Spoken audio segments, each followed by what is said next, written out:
Hey guys, you're listening to the most captivating podcast in iTunes. That's right, the Elite Man Podcast, where we turn average men into elite men every day. We interview the very best experts from the lifestyle, health, fitness, social, and even entrepreneurial worlds. And with their help, we give you some of the best advice on the planet. Subscribe now if you haven't already and enjoy the show. And oh yeah, if you really enjoy it, leave us a review.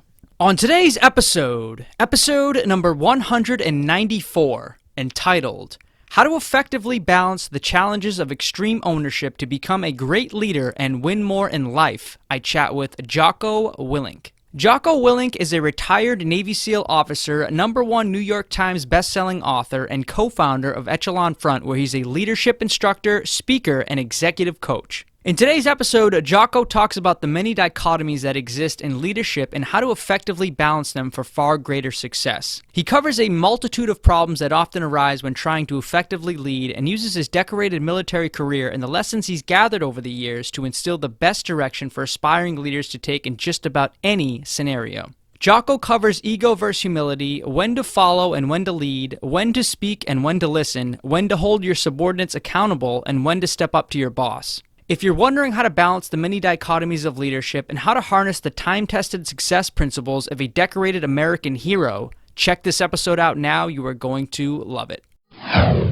Hey, a quick reminder to you, the Elite Man Podcast is on all podcasting platforms. That includes iTunes, Stitcher, iHeartRadio, Spotify, Google Play, and all the other lesser ones you may or may not have heard of. And of course, we're hosted right on our website, elitemanmagazine.com. You can listen to every single episode and subscribe to the show on any one of these media outlets at any time. Some people think we're only on iTunes or only on Stitcher, for instance, but we're not. We're everywhere. Just keep that in mind. With recent bannings and blacklistings of some pretty famous people, it's good to know you can find us everywhere at the moment, and somewhere, always. Not to sound like a paranoid conspiracy theorist, but you never know who might want to censor the incredible information that we have on the Elite Man Podcast. Maybe my occasional F-bombs piss some media exec off, or maybe one of my guests is too controversial, or maybe a future topic might offend the bigwigs somewhere. I don't know. But I do know I'm going to deliver the content and get it to you no matter what. So again, you can find us anywhere on all the major podcasting platforms and always on our home base, EliteManMagazine.com. It's also a good reminder to sign up to the Elite Man newsletter, where you get all the updates for podcast information and future episodes at EliteManMagazine.com/newsletter. We will get the message of being an elite man to you and to every single great man out there who wants to be an elite man one way or the other. It's a constant fight in life, and being an elite man means being prepared for anything and kicking the shit out of any obstacle that comes your way. Cheers to being an elite man. Hey, are you sauntering around town feeling like $1,000,000 and wearing our Elite Man gear yet? If not, head on over to EliteManMagazine.com/store and order your Elite Man shirts, sweatshirts, and long sleeve shirts right now. If you listen to the show and follow some of the core lessons provided by our world-class guests and myself, you're most certainly an elite man already. But if you also want to look like an elite man everywhere you go, get one of our fantastic shirts today. All of our shirts are comfortable, stylish, and just downright cool. So wait no more on stepping up your day-to-day casual game. Go to EliteManMagazine.com/store and look fantastic rocking one of our Elite Man shirts. EliteManMagazine.com/store. Alright guys, we're live. It's Justin Stenstrom from EliteManMagazine.com, and my guest today is Jocko Willink from JockoPodcast.com. Jocko, I'm a big fan of yours, man. Thanks so much for coming on the show today. Thanks for having me on. Appreciate it. You just came out with the latest book, The Dichotomy of Leadership, Balancing the Challenges of Extreme Ownership to Lead and Win. I actually haven't had a chance to read it yet, which I'm probably going to order it right after this call, but it's a good follow-up to your first book, which I did read, Extreme Ownership. Just first things first, man, have you always been a great leader? I know you have a decorated background, 20 years in the Navy SEALs. Just looking at you now, you seem like a badass. You have all these people that look up to you, that you help out on your show. Have you always had that inside of you, or is that something you had to build up, that leadership quality? Well, I mean, I don't really consider myself a great leader right now. It's just something I've always been interested in. I've been lucky enough to be in some significant leadership positions in very stressful situations that I was able to learn some lessons from. And so I try and take the opportunity that I have to pass those lessons on to other people so they don't make the same mistakes that I've made. Being a Navy SEAL, was that something that you always wanted to do as a kid, growing up, or was it just kind of something that happened on a whim and then you took off with it? Oh, no, I always wanted to be some kind of commando. I didn't necessarily know if I wanted to be in the SEAL teams or some other special operations unit, but I always liked the water. And, I was a surfer as a kid, and I knew that the SEAL teams, obviously it's the maritime component of special operations. And I heard it was the toughest training that there was, so that's the one I wanted to go to. Okay. And so is that something that like you always have in you, is like seeking that next challenge, pushing yourself, doing things that maybe you don't even think that you can do, but just seeing as far as you can get with it? I mean, I think everyone has that, and I didn't really not think I could. I mean, I always thought I could do it. I wasn't arrogant about it to the point where I was, I know I'm going to make it, but I wasn't doing it as a quest to see if I could do it. I was doing it to do it. And I really wasn't doing it to do it. I was doing it because I wanted to, go and fight wars for my country. That's why I was doing it more than anything else. Do you have a background, father, grandfather, military background? Were they in the military as well? My grandfather was in the Army, and my dad got kicked out of ROTC. So not really. I mean, just I was just always interested in the military more than anything else, just on my own. Yeah. And I know, or I think I've heard this in one of your other interviews or something, that you were big on studying some of the leaders in history, in American history. Who are some of the people that stick out, like Patton, those type of guys, or who were some of your influences? Patton's definitely one of them, but the biggest influence I've had from a leadership perspective is a guy named Colonel David Hackworth. He's not really famous at the level that Patton is because he got out of the military as a colonel after the Vietnam War, but he wrote a very long book.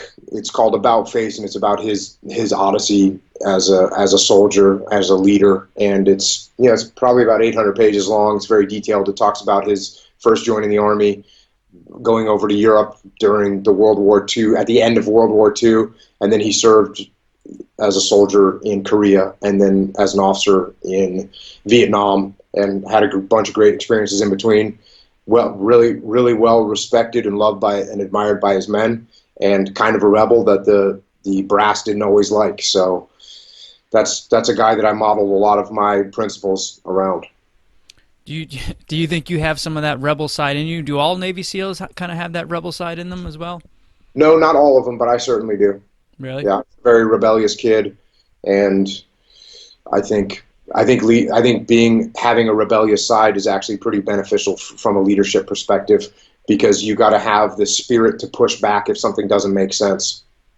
Yeah, I've talked to a number of SEALs and Delta Force guys and Green Berets on the show in the past, and it seems like, because when I first started talking to them, when I first started getting a few of the guys on the show, I thought that in my mind they were like the epitome of say like a Marine mindset or an Army guy mindset, where it's like very strict and straightforward and taking direction all the time. But talking to these guys, it seems more like they do, a lot of these guys anyways, have that rebel in them where they get the directions and then they go out and kind of do it their own way, and have the ability to figure problems out on your own, and they like doing that and having that kind of freedom to do it their way. Is that true, would you say, in your case? Yeah, no, I wouldn't put the gates around special operations for that. I mean, any good soldier, any good Marine has the same attitude, that they're going to adapt and make things happen in the field. No doubt about it. Mm-hmm. But I mean, like, as in terms of having somebody be a little more strict with you and tell you directions, do you think Navy SEALs kind of have it a little different, where they, for instance, the gear that they wear, the uniform, a lot of the time, like these guys, the Navy SEALs, etc., can grow out their beards and kind of have, I know you mentioned in the new book too, the patch story about having different patches and things like that, where it's not necessarily as strict as, say, military Marine uniform, things like that. Do you think that's kind of it goes along with the mindset of a Navy SEAL, or do you think that is ubiquitous to all military people? Well, no, I mean, the Marine Corps and the Army, they have giant units, and so they have to have more uniformity. You get in a smaller unit, and there's a little bit more leeway in terms of interactions between what the rules are and what you have to do. The Marine Corps and the Army, they can't really have that kind of thing, because they've got a brigade that has 5,000 people in it, versus a SEAL platoon that has 16, or an ODA team that has 12. So it's not it's not really a function of do they have that in them? I mean, again, for me, across the board, the great military leaders that I've worked with, they were extremely creative. And the fact that they wore the proper uniform is just the way that their job is. And it's really no factor. Okay. In other words, you would have no problem wearing that uniform too if that was your place and in your position, and you think it's vice versa. If they were in your position, they'd be totally cool growing the beard out and kind of having a little more leeway with that. Yeah, I mean, to me, I never really liked, I mean, I always just wanted to wear what the normal people wear. I'm not trying to stand out. I'm not trying to look any different. When we were in Ramadi, if you had a beard, it could get you shot because you wanted to be easily identifiable as an American as quickly as possible. And having a big beard would not make that easy. You'd look like a Wahhabist or something over there. So you wouldn't really want that. And furthermore, that's another reason why when we were in Ramadi, we all wore the same uniform. We all wore what the military wears, because we don't want to look any different, because there was friendly fire incidences that happened all the time over there. So to not be easily and readily identifiable as an American was a really bad thing. So, as far as like growing a beard or mix matching uniform, when you're in a real combat situation like that, we really didn't have it wouldn't have been smart to do that. And as far as me, I don't care. I mean, it doesn't matter to me. I don't care about looks in any way, shape, or form. So no factor. So what was that? We'll dive into some of the specific steps and some of the new tactics that kind of follow off the first book in a moment. But what was that specific story there where you were talking to, I think it was Leif Babin, the co-author of the book, Mm-hmm. and something with the patches there, and he kind of snuck or smuggled some patches in that he wasn't supposed to be wearing and handed them out to a bunch of other people. Yeah. What was the deal with that? I told the guys to wear proper uniforms. Everyone wore proper uniforms. Eventually, in order to, satisfy the rebellious streak inside of them, they wanted to make patches, and they made a bunch of crazy different patches that said all kinds of crazy different things.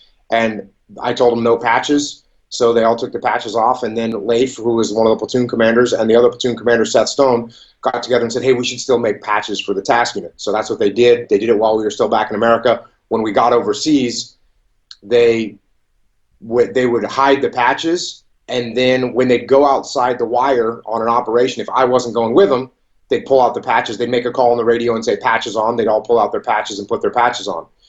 And this would have been fine. They could have gotten away with it, except for like one of the early operations that they went on, they had an embedded photographer with them. And when the embedded photographer got back, he sent me all the pictures so that I could approve them for release and make sure there was nothing classified or anything in the pictures. And so I saw that they were wearing patches. And the story is, I mean, it's the dichotomy of leadership. That's the story in the book, or that's the name of the book, is the dichotomy of leadership.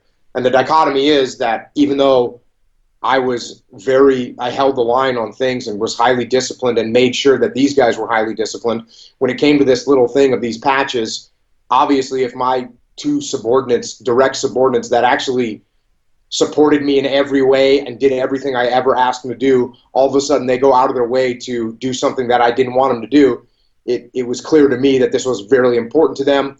It helped the morale of the troop. It helped feel unity for the task unit. And on top of that, they made the patches look kind of desert camouflage. They didn't stand out. They were all the same. So instead of me barking at people and jumping down their throats, I just let it slide and never said a word about it. Now, what we contrast that to in the book is a story about where the radios that every man carries, not everyone knew how to program their radio so that they could talk to the Army or the Marine Corps when they were out in the city. And I basically, before these guys went out on operation, I said, does everyone know how to program their radio like I told you to?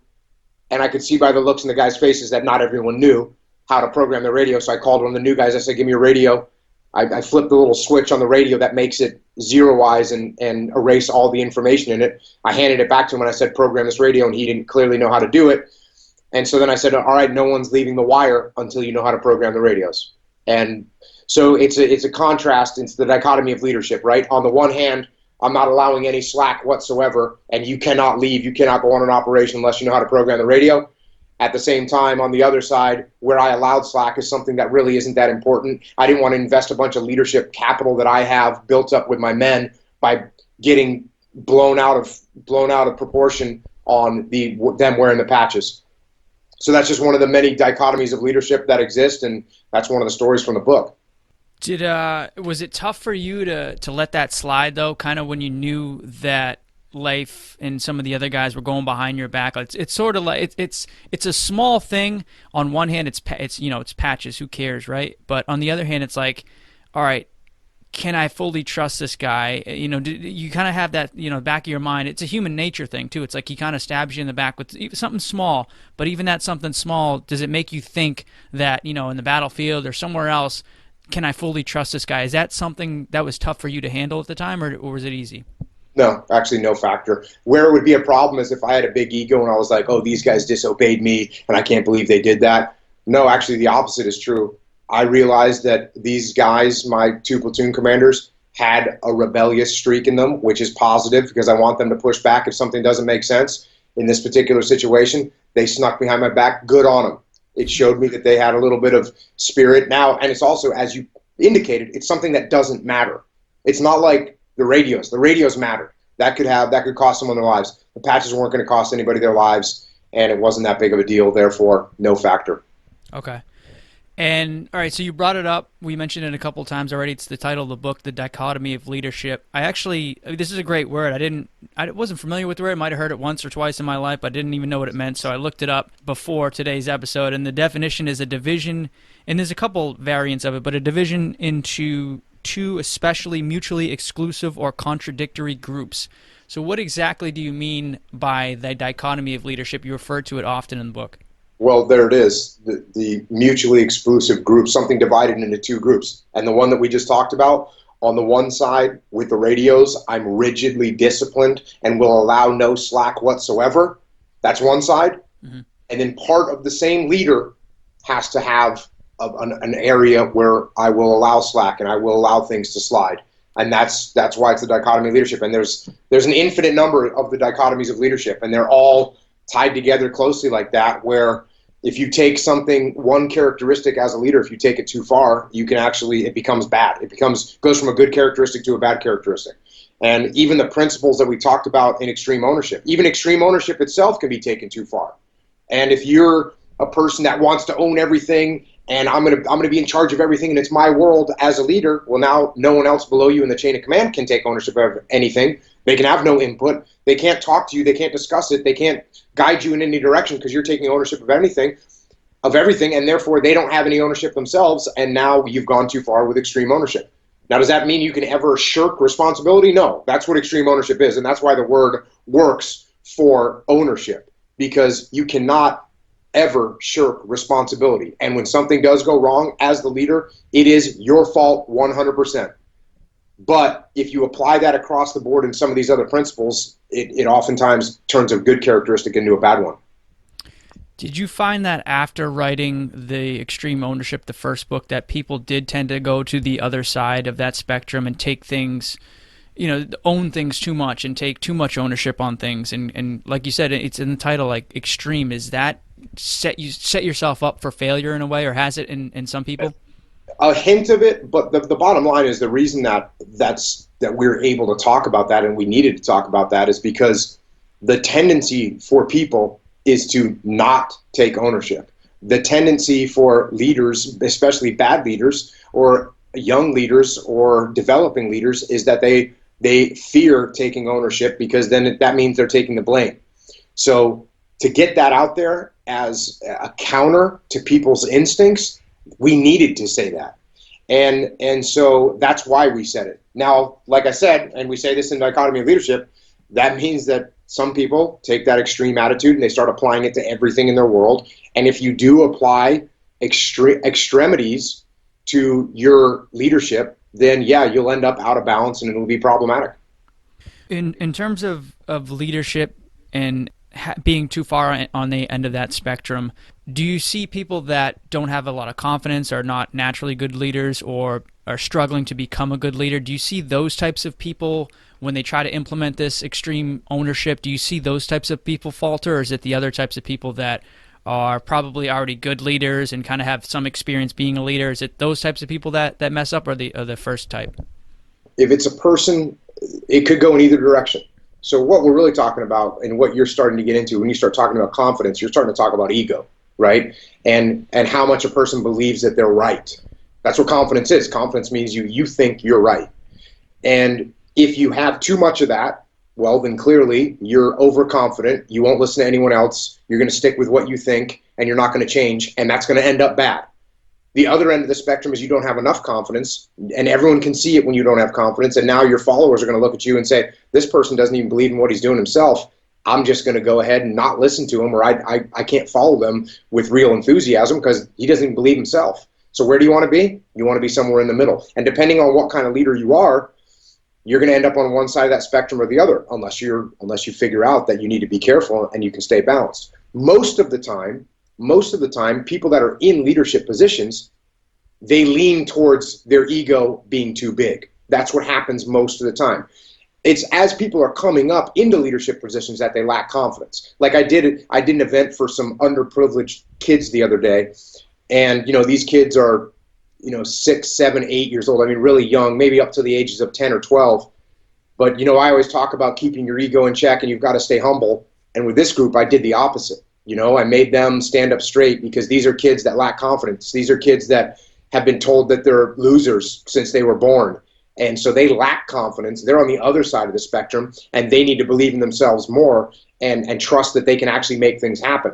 So you see both sides of the spectrum. Most people, though, that are in leadership positions, in the corporate world, in the business world, in the military positions, they are there because they had confidence. And sometimes the tendency is to start to believe in your own confidence too much, and you push too far on that side of the dichotomy of leadership.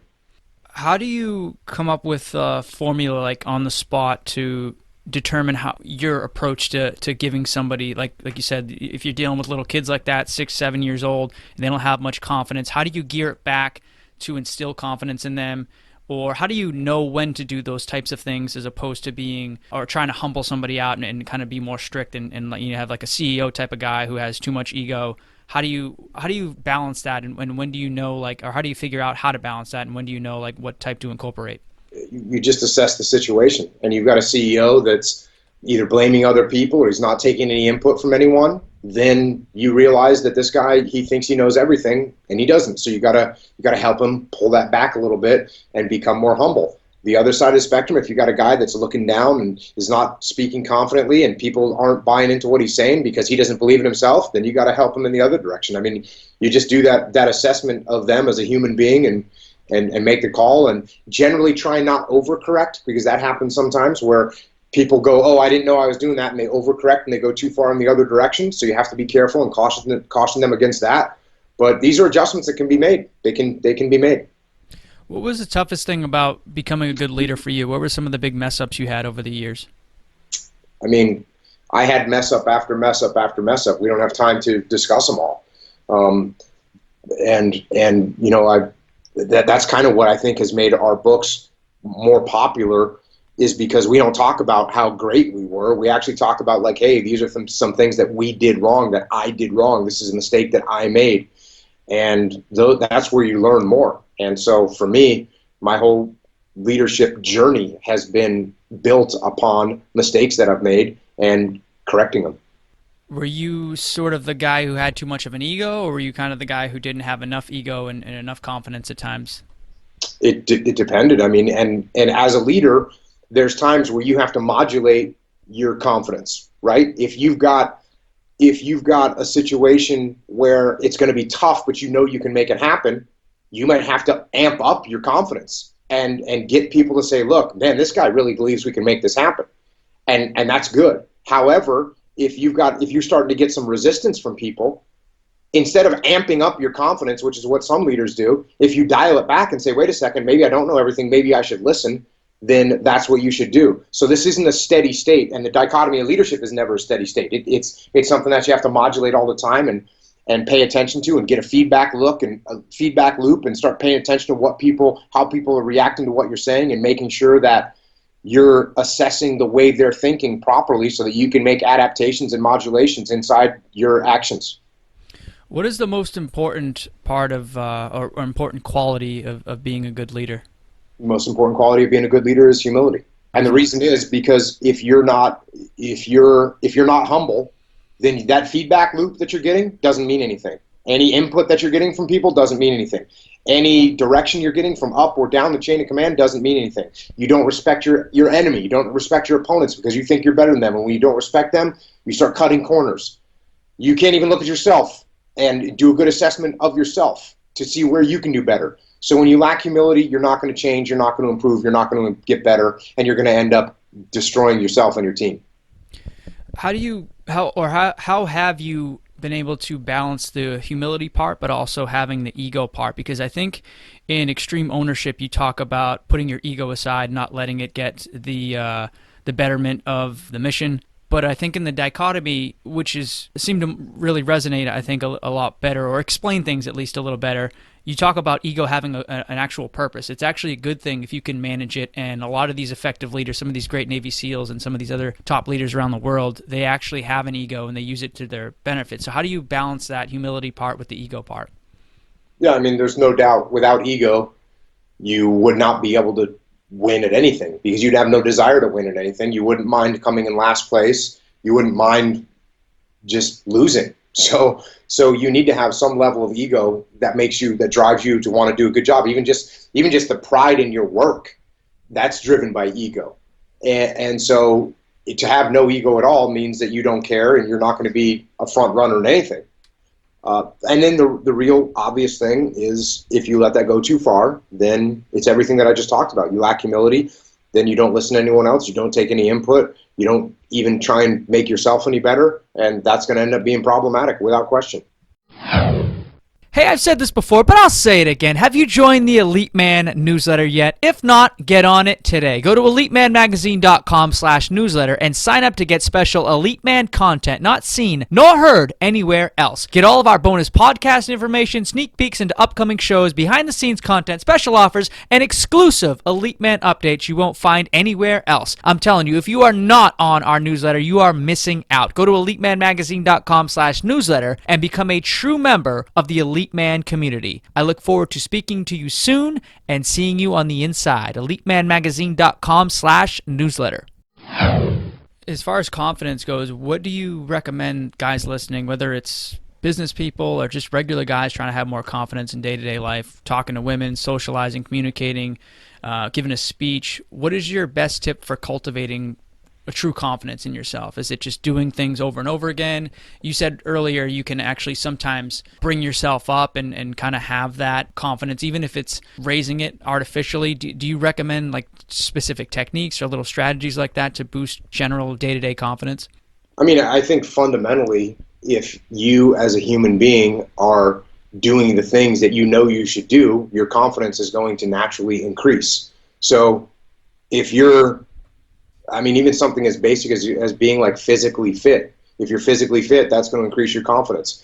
If you know how to fight, which might seem like a stupid little thing that no one cares about, but if you know how to fight and then you know that someone has there's no way someone can physically dominate you, then that's going to help out your confidence. If you rehearse, which is what you just talked about, if you rehearse and practice and you know your material, then you don't mind speaking about it and then you're going to be more confident. And if you have more knowledge about subjects, then you're going to have more confidence to spar in the intellectual arena because you have more knowledge. So the more that you study, the more that you prepare, the more that you physically train, the more that you mentally train, the more confident you're going to be. If you fail to do those things, you're going to lack confidence, and that's just the way that is. Now, I guess you could be false confidence. You could have false confidence, but that's very shallow and it's not going to last very long. As soon as you get tested and realize to be a fool, it's going to be evident to everyone around you. So, and the last part I'll say about this is, if you're not, you will have more confidence if you don't mind. If you have you'll have more confidence if you have the confidence to say, I don't know, I'm not sure, I'm not a professional at that, I'm not an expert in that area, I don't know how to do that. I've never heard of that before. Maybe you could fill me in because I'd like to learn. If you can say that about something, that's gonna help your confidence go up. And I remember when I first started doing a lot of interviews, and I would just, out of the gate, I just said to myself, look, if somebody wants to talk about something that I don't know, then I'll just tell them, oh, I don't know, I'm not familiar with that subject. And it's okay. What am I supposed to know everything in the world? Everything that I get asked I'm supposed to know? That's not realistic. Am I so egotistical that I don't want to look like I don't know everything in the world? No, I'm not. I'm okay. I realize that not everyone knows everything. So, and this comes in from a leadership perspective as well. If I get tasked with a mission that I've never done before, and someone on my team has done this type of mission before, I should have the confidence as a leader to say, hey, you know what, Bill, I know you're below me in the chain of command, but I've never done this type of operation before. Why don't you run this operation and I'll follow you? And so that, and some people get nervous that they're going to look weak as a leader if they do that, when the reality is everyone can see you don't know how to do it. So you actually look weak as a leader that's unconfident and not secure, incompetent and not secure in your own leadership capability if you can't allow someone that's below you in the chain of command to step up and make something happen because you're afraid they're going to steal your spotlight. So a good confident leader goes, oh, you know what? Oh, we did a great job on that mission. Guess what? It wasn't me. It was actually Bill. Bill, why don't you get up and debrief this to the boss? And you don't lose respect as a leader when you do that. You actually gain respect. Yeah, that's very interesting. I remember hearing that from you, and I think another interview, another talk you did. At what point do you step up to somebody else? Like, say you're doing that, you're giving up leadership, you're letting somebody else take over. At what point do you step up yourself and maybe talk to the guy above you, or just kind of follow his lead all the time? Like if he's doing things wrong, or if he's getting your guys below you are kind of getting upset, they don't feel like it's the right mission. When do you have to step up and kind of ask him or tell him, to do things differently? Well, the key thing here is that for me, it's not even stepping up. For me, what I'm doing is I'm developing a relationship with the people above me in the chain of command. So this isn't even an issue. When I don't believe something or I think there's a better way to do it, I have such a good relationship with them that I say, hey, here's what's going on, boss. This isn't a good call. Here's a better way we could get this done. And they go, oh, thanks, Jocko. Thanks for telling me that. And thanks for making me look good by helping us win. So this is no factor. You develop good relationships with people up above you in the chain of command. How do you do that? You do it by making them look good. I mean, that's one of the key methods is you make them look good. When you perform, you get your team organized, you make things happen, and you give the credit to your boss, and your boss ends up really trusting you, and you have a good relationship with them. And that way, when they come down the pipe with something that doesn't make any sense, you can explain to them, hey, boss, here's what's going on. We've done these 27 things. They've all done well. We appreciate that support that you've been giving us in some leeway when we've made some changes. The thing that we're getting asked to do right now, it doesn't make sense. What we want to do is this other way, and it's going to be more effective. And the boss will say, oh, okay, thanks, Jocko. Appreciate you telling me that. Has there ever been a time where the boss said, no, Jocko, we're still going to do it this way. My boss is telling me to do it this way, and there's nothing we can do to fix it. Or maybe he was kind of like, a jerk, and he didn't want to do it, and he's like, no, Jocko, it's my way or the highway. Has there ever been that kind of situation, and how did you deal with it, if so? Yeah, there's definitely been situations like that, and not so much my way or the highway, but there's been rules that have come down that didn't make sense for the situation that I was in. And actually, this is one of the things that we talk about in the books and it's the same thing I just talked about. When we got to Ramadi, they made us work with Iraqi soldiers. That was the mission. Was we had to go out with every mission and have Iraqi soldiers with us.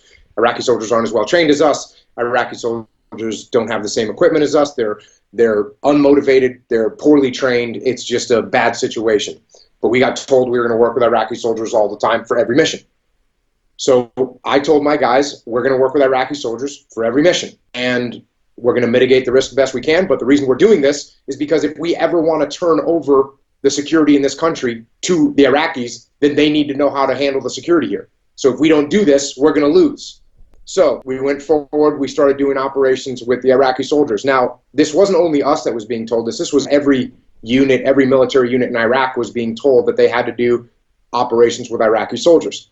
Now, what many of the units did was when they had to bring an Iraqi soldier with them on an operation, you'd have a platoon of 20 soldiers a platoon of 40 soldiers or a platoon of 40 Marines, and they bring 1 or 2 Iraqi soldiers with them, which was not really the intent of what the leadership was trying to make us do.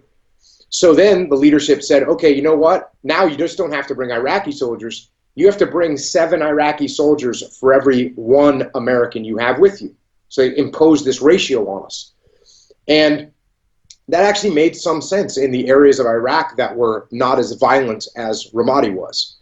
However, in Ramadi, which was extremely violent at the time, This was a problematic decision. And what made it even more problematic was that the elements of Iraqi soldiers that we were working with often only had 15 to 20 Iraqi soldiers in them.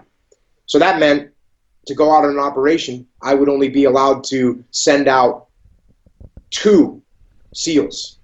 So 2 SEALs with 15 Iraqi soldiers, if they get into a bad firefight, well, who am I going to leave behind for the SEALs? Am I going to leave the radio men behind that calls the tanks to come and support? Am I going to leave a medic behind that's going to keep guys alive if they get shot? Am I going to leave machine gunners behind? If we get into a firefight, the machine gunners are the ones that allow you to maneuver. Am I going to leave the leadership behind and I don't have anyone that's going to step up and make the calls? Who am I going to leave behind? I'm going to have to leave basically all my key components behind if I was to follow these rules. So I wrote and explained this in an extensive point paper up my chain of command and explained that it does not make sense for us to bring 7 Iraqi soldiers for every 1 American. I said we will bring as many Iraqi soldiers as we can, but we will have a minimum number of SEALs to ensure that my men are safe and can accomplish the mission without being killed. And my chain of command said, makes sense, Jocko, thank you. Done that in so many situations. I mean, does my chain of command want me to get killed? Do they want my men to die? No. So if I'm putting something back to them that says, hey, I just don't want my men to get killed, and here's why, and here's what we're going to do instead, then the chain of command is going to support you. If it comes to training and I say, hey, here's what I want to do for training, and here's why, because it'll make the guys better prepared for combat, then I'm going to get the support that I need. Does this mean you're always going to get what you want? No, because sometimes they don't have the resources up the chain of command to give you what you want. And if that happens, then you ask why. And if it's a legitimate reason, then you say, okay, well, then we'll do the best we can to be prepared and make this happen with the budget that we've got. So this is just normal stuff every day in any organization. It just comes with experience and implementing some of these strategies of being a good leader is knowing how to present your case into why you should do it your way and for the betterment of your group. Yeah, and building the relationships. That's the key part. And the other thing is, for me, it was never about doing it, you said doing it your way. No, I'm not about doing it my way. I don't care. I just want to do it the most sensible way. And oftentimes, all I would try and do is make my way their way. Just embed my thoughts into their brain where they thought that they were coming up with the idea. And then it's really easy. Do you think of yourself as kind of like a salesman in that case, where you have to you have to persuade them and convince them to do something? Or is it more like, you're just going over the basic sense of what makes sense, and, you present your case and it's like, all right, they can clearly see it. It's not like you really have to pitch them on why it's going to work. No, you have to be able to articulate yourself carefully because you're talking about people's lives and that's no light subject. And so people are going to drill down onto what you're talking about, for sure. Okay. And so is that, in that case, do you consider yourself a leader too when you're talking to your leaders? Are you still being a leader? And does that come like along with what you mentioned earlier, the leadership capital? Is that building up leadership capital, or is that more like relationship capital with your superiors?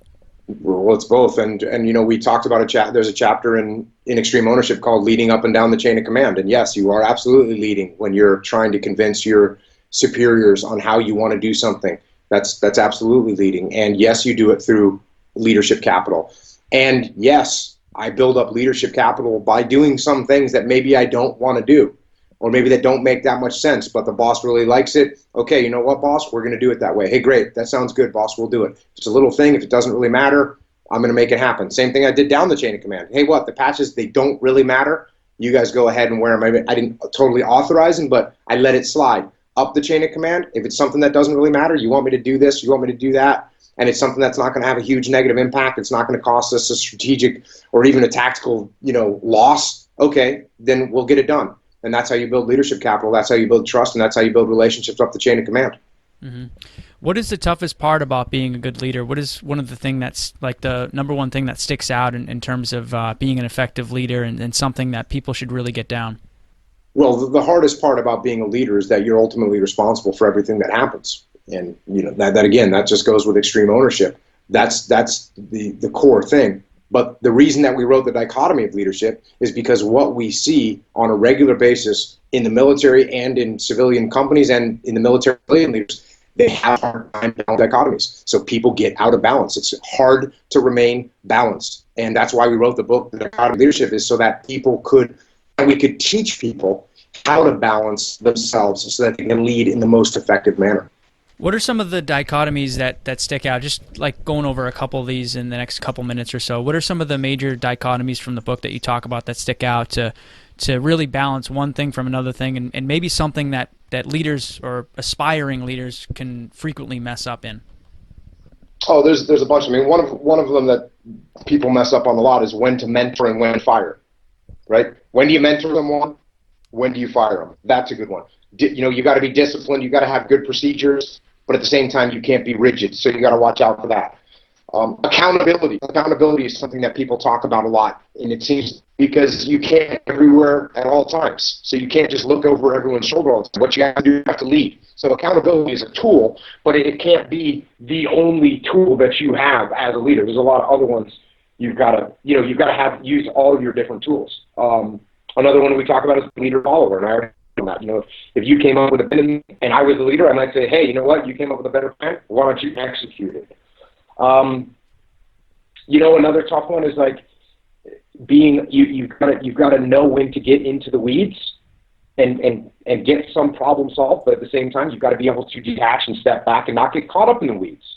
So as a leader, if there's some problem, you can't just stay, hey, that's not my job, I'm going to let them figure it out. You're up at altitude. Sometimes you have to get down on the ground and actually get that problem solved. Once you get the problem solved, you've got to have that ability to balance back and step back and go back up to altitude so you can see the bigger picture. So again, there's dichotomy. I mean, even a simple one I've been talking about is the amount that a leader talks, right? Of course, a leader has to communicate with people, but can a leader talk too much? The answer is yes, absolutely. A leader can talk so much that people stop listening to him. Can a leader talk too little? Yes, absolutely. A leader can talk too little where the team doesn't actually know what it is that they're supposed to be doing. So, and everywhere in between. Where does a leader want to be? You want to be balanced. You want to say enough that people listen and enough that people understand what the direction they're headed. So the dichotomies are really endless. You can take any characteristic of a leader, you can take it to the extreme, and it'll probably become negative. Just touching on a couple of those, for the first one that you mentioned, the mentoring and firing part, give us the gist of that. When do you mentor someone? When do you give them another chance? When do you try to guide them? How long? Like, what does that process look like? Is that a couple of days? Is it months? Is it weeks?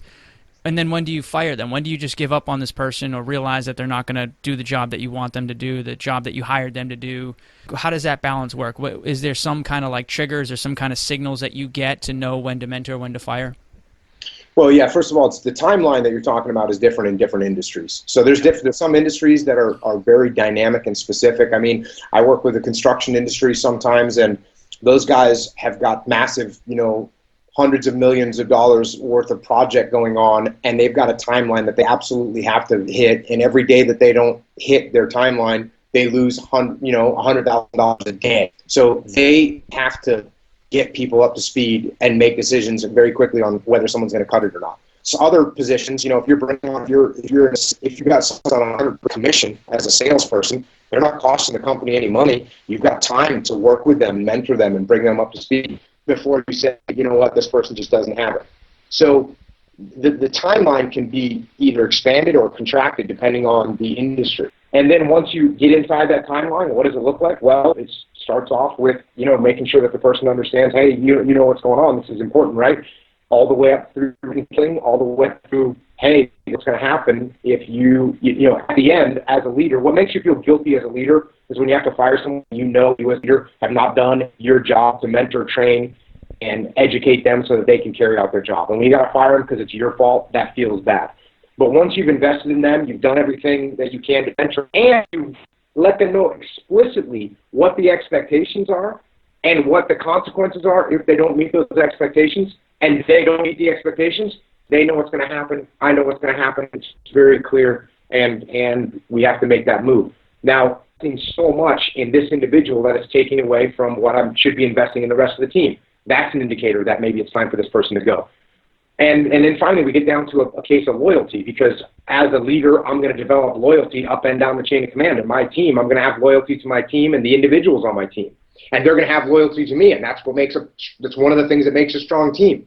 But if one of the team members is not performing and it is detrimental to the whole team, my loyalty to the team has to trump my loyalty to one individual, and I've got to let that person go once I've laid out the law for him.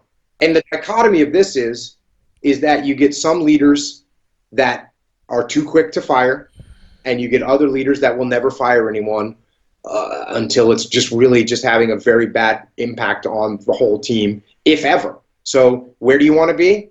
It's the dichotomy of leadership. You want to be balanced. Question on your loyalty to the team and to the mission. What comes first? Does your loyalty to the team come first, or your loyalty to the mission come first?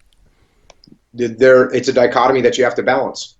It's a dichotomy that you have to balance, because if I focus 100% on the mission and burn out and or wound or kill all the men on my team, can I accomplish my mission anymore? No, I can't. If I focus on my men and only take care of my team and don't want to put them in any risk whatsoever, or even make them feel like they've had to work extra, am I going to ever accomplish my mission? No. So what is it? It's a dichotomy that you have to balance. Because it's clearly that the loyalty is to the team over the individual, but the mission in the team kind of seems like it's a little different, right?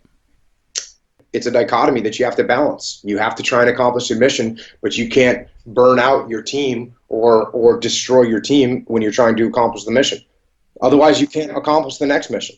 By the way, if your team finds out that you don't care about their well-being, you won't be able to lead them anywhere. Yeah. So that's an important factor to keep in mind. How would they find that out?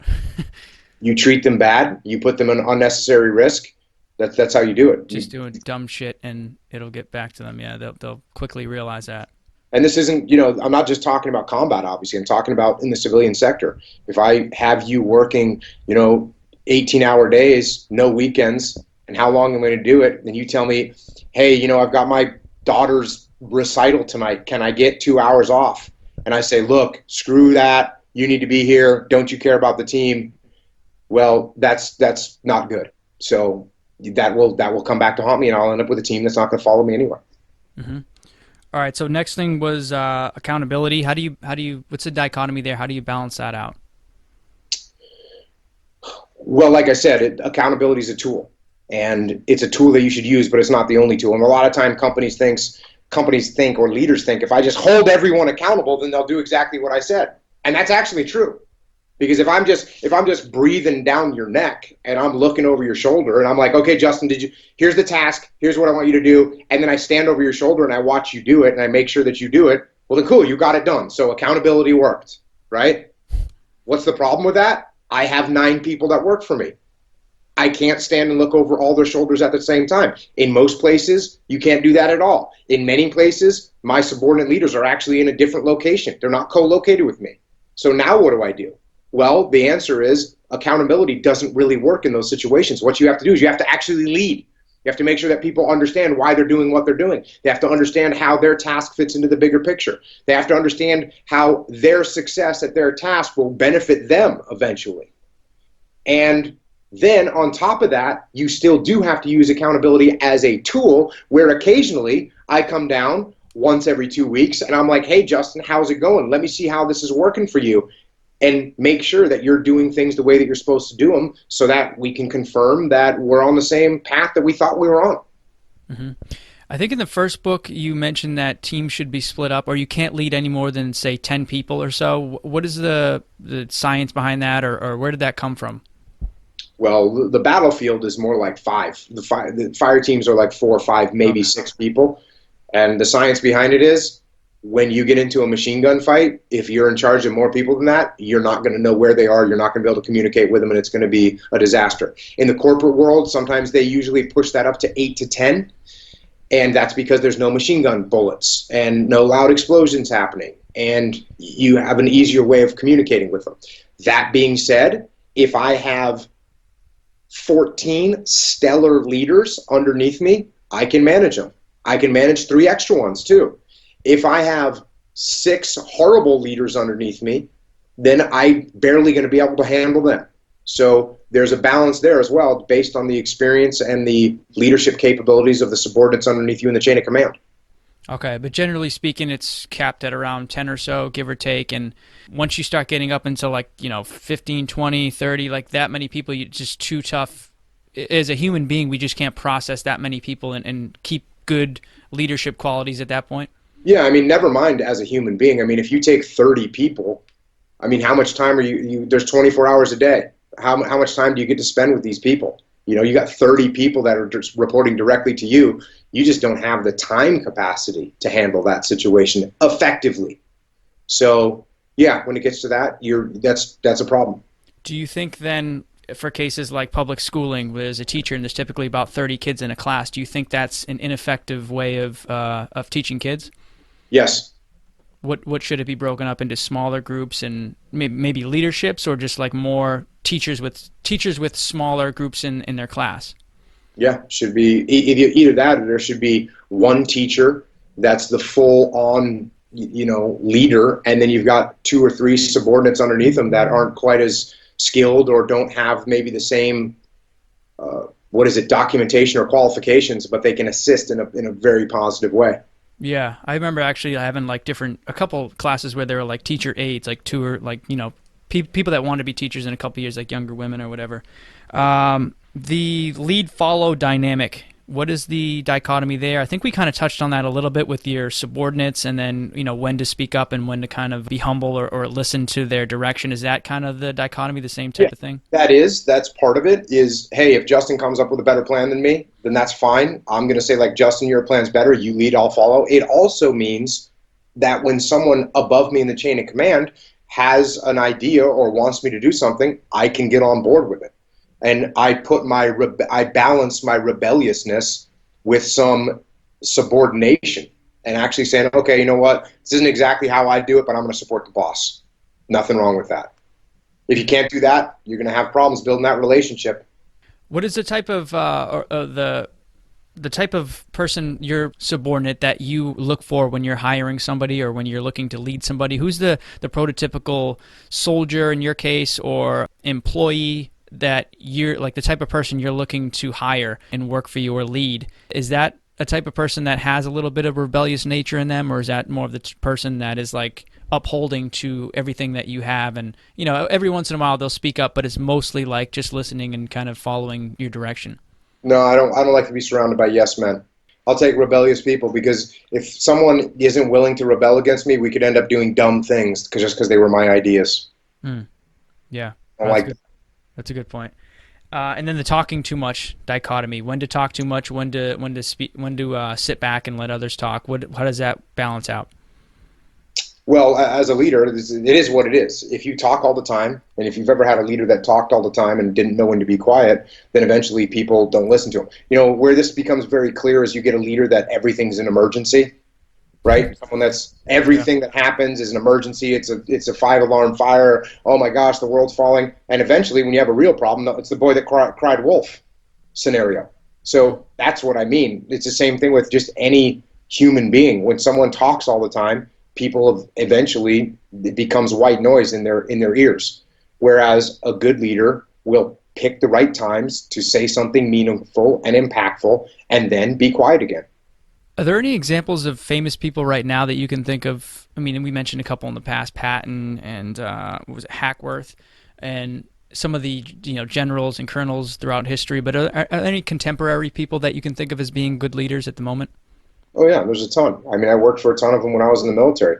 I worked for some great Army soldiers and officers, and Marine Corps soldiers and officers, and there's some great SEAL officers and senior enlisted people. And yeah, there's a bunch of great leaders out there for sure. Any famous people that come to mind? I mean, I'm not really sure what you mean by famous people. Politicians, celebrities, anybody like that just maybe someone you can kind of resonate and think about, the listeners can think about and kind of view them in terms of their leadership qualities. I think when I look at leadership right now, I mean, all I'm looking at is to see what kind of person they are and how their performance is. A lot of times it's hard to tell from the outside. That's why I kind of question the famous word, because if someone is famous, you're not actually seeing them as a leader. What you're seeing is their portrayal in the media as a leader. So it's hard for me to judge someone without actually knowing what's happening in their world. Yeah. A guy like Steve Jobs is a good example where, and I've had people, because, I don't like, I'll tell you right now, being a tyrannical leader is not good, and it won't work out well. And everyone knows that Steve Jobs was a tyrannical leader. And people will say, well, what about Steve Jobs? He was a tyrannical leader. Why can't I lead like that? And I say, well, here's the answer. Here's why you can't lead like that. Because Steve Jobs was in the top 1% of people ever at understanding technology and human interaction with technology. He had the top 1% of a sense of design. He had the top 1% of understanding consumers.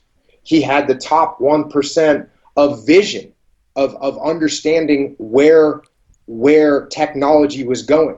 So he had these top 1% qualities about him that completely made up for the fact that the guy was a tyrannical leader. And so just because you see Steve Jobs was a tyrannical leader doesn't mean you can be, because guess what? You're not those things. You're an average, maybe above average in your skill set. And there's not too many people that have such dominant skill set in every other capacity that's directly involved in their industry that they are allowed to be or can be successful while being a tyrannical leader. Yeah. He's definitely an outlier, and he actually was ousted by Apple, his own company, I think at one point, 80 whatever or something. So yeah, I mean, got lucky or whatever, and then of course he had all those other things that made up for his lack of leadership ability, I think, and it's a good point. Daily habits, real quickly. Are you the type of guy who wakes up at 5 a.m. in the morning, makes your bed, that type of thing? What are your daily habits? Something that you do every single day that kind of sets your day straight? No, I don't wake up at 5. I wake up at 4:30, and I get up, I brush my teeth, I work out every day. That's what I do. Okay, workout, start the day. Yep. All right. And then as far as the extreme ownership thing, what is the biggest takeaway from that you can leave our audience? Like people listening that haven't read the book yet, and I want to make sure that guys, I want to encourage guys to check that book out because it is one of my favorites, and of course the Dichotomy, which I'm going to be reading soon. But extreme ownership, what is just something like the biggest theme of that book and something that you want to share with the guys? You're responsible for everything in your world. And the longer you sit around and blame other people, or you blame the market, or you blame the weather, or you blame your parents, or you blame your family, or you blame your wife, or you blame your friends, or you blame your school, the longer you sit around and blame everyone else for your station in life, the longer you're going to sit in that station in life. And the quicker you say, you know what, regardless of any of that, I'm going to take ownership of what's going on, and I'm going to make happen what I want to make happen, you're going to start moving in that direction. And it's the same, I give that same message. I wrote in my book, Discipline Equals Freedom. It's the discipline, the day-to-day discipline that is going to get you results. It's going to get you the freedom that you want to get. That comes from discipline. And I put that theme throughout my kids' books that I've written as well. It's like, hey, hard work is what's going to close the gap between where you are and where you want to be, whatever that is. And there's no magic pill for that. There's no vape that you can suck into your lungs that's going to do that for you. There's no drink or food. It's just hard work is what's going to make that happen. And if you're looking for something else, you're not going to find it. So what's the dichotomy there of balancing the hard work, which, a lot of the listeners here are hard workers, entrepreneurs. It's always go, go, go, and, hustle, hustle, hustle. What is that dichotomy there of doing that, but also balancing it out so you don't get burned out, you don't get tired, you don't get washed up to the point where you get sick of doing the things that you're doing? How do you balance that out and figure out that so you can sustain that in the long run? Well, I talk to a lot of people, a lot of, very hardworking. People are not CEOs of companies unless they work hard. Yeah. And they won't be there long if they're not working hard. And you can be, and so I talk to a lot of people that are working hard, and they lose balance with their family, right? So here's the situation that happens. Why are we working hard? Well, we're working hard because we want to make money to put a roof over our kids' head and send them to college and put food on their table. But if you focus so much on that, you'll look up in 2 or 3 years and that family won't be there anymore. The other direction is you want to take care of your family, so you spend a bunch of time with them and you go to all the, not just one recital, but all the recitals and all the ball games and all the coaching and all the PTA meetings. And then guess what? You're not focused on work anymore, and you look up in 2 or 3 years and you don't have a job anymore. So with that, you have to balance. You have to balance all these things. And if you're working so hard that you're getting burned out, well, number one, I'd say, what job are you doing?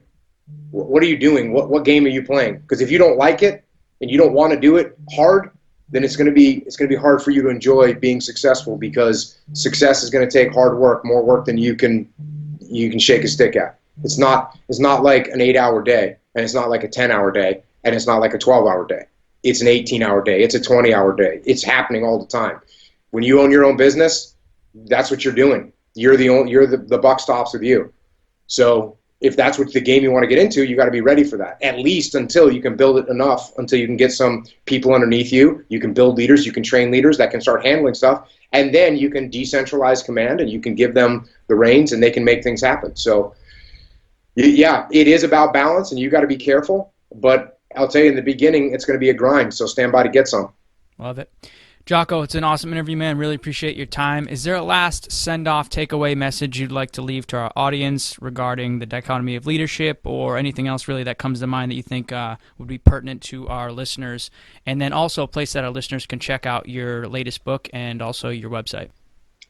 Discipline equals freedom. That's the mantra that I live by. And if you want freedom in your life, it's going to take discipline to get there. As far as where you can find me, my podcast is wherever podcasts are found. Jocko Podcast is the name of the podcast. I talk about human nature through the lens of war, atrocity, and leadership.